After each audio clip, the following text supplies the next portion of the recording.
Most people don't avoid others because they're antisocial.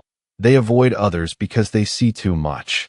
When you're the type who notices energy shifts, tone changes, fake smiles, hidden motives, social interaction stops feeling normal. It feels like a chess game you never asked to play. And honestly, I think the people who distance themselves the most are usually the ones who once gave others the purest version of themselves and got punished for it.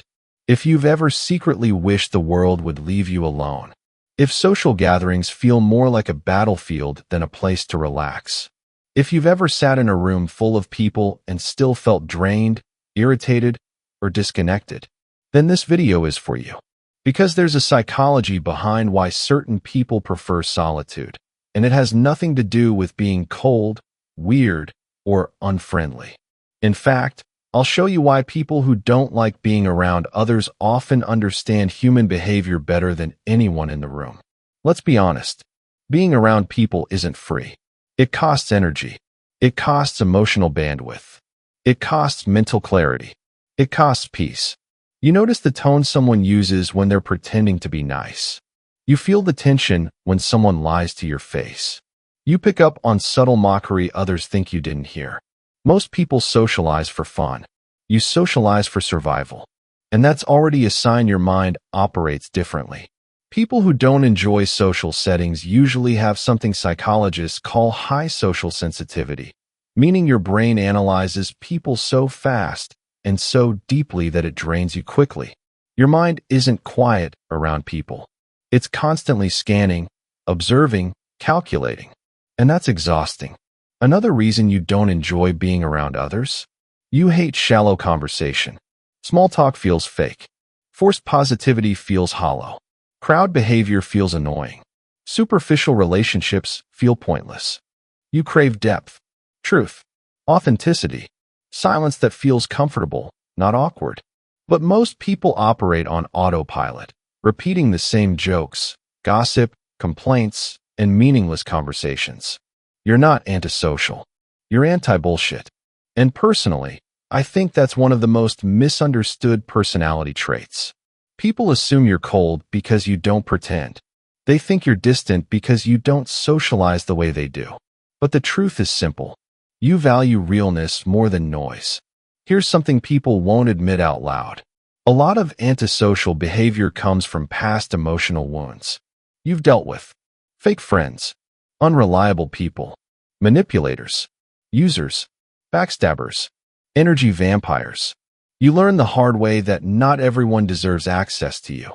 So now, instead of giving people the benefit of the doubt, you protect your peace.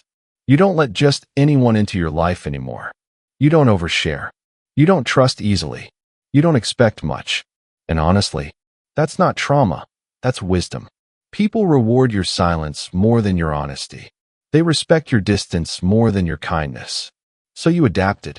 People who prefer solitude are usually the ones who understand themselves deeply. You think before you speak. You analyze before you act. You reflect when others react. This internal world you built, your thoughts, your routines, your creative ideas, feels more real than the outer world.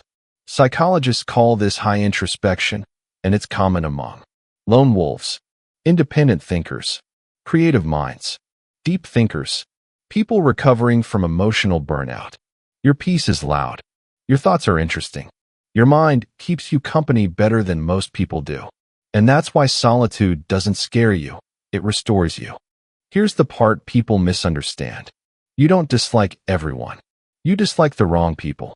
Put you in a room with someone real, someone honest, someone who listens, someone who thinks deeply, someone who isn't in competition with the world. And suddenly, you're not antisocial anymore. You open up. You talk. You connect. You laugh. You don't struggle with social interaction. You struggle with low-quality interaction. Your standards are just higher than average. And personally, I think that's a sign of emotional growth, not emotional damage. After everything you've seen, felt, and lived through, you realize something. Your peace feels better than most relationships. Your solitude feels safer than most friendships. Your own mind feels more reliable than most people. You don't isolate because you're broken. You isolate because you're finally in control. Being alone lets you breathe. It lets you think. It lets you grow. And most importantly, it lets you heal from the kind of people the world keeps trying to throw at you. So if you're someone who doesn't like being around others, remember this. You're not cold. You're not distant. You're not antisocial. You're not broken. You're someone who learned to value your peace. Someone who outgrew superficial connections. Someone who sees through people too clearly to pretend anymore. And honestly, that's not a flaw. That's evolution.